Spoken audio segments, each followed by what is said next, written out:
اس میں مسلمانوں کے کرنے کے کیا کام ہیں؟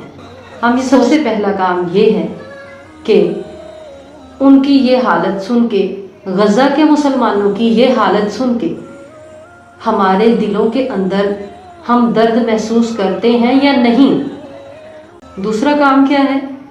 دوسرا کام ہمارے کرنے کا یہ ہے کہ ہم حالات کا پتہ کرتے رہیں کہ حالات کیا جا رہے ہیں، بالکل اسی کے کیا حالات ہیں، وہاں کے مسلمانوں نے رات کس تکلیف اور کرب میں کاٹی، اور آج کیا مسلمان کچھ آگے بڑھے؟ کیا مسلمانوں کو کچھ سکون ملا؟ اور تیسرا ہمارے کرنے کا کام کیا ہے؟ تیسرا ہمارے کرنے کا کام یہ ہے کہ ہم سے جو بھی بن آئے ہم ان کے لیے کریں، جس طرح سے بھی ہم ان کے لیے مدد کر سکتے ہیں ہم وہ کرنے کی کوشش کریں۔ دعا کرنی ہے، دعا قنوت نازلہ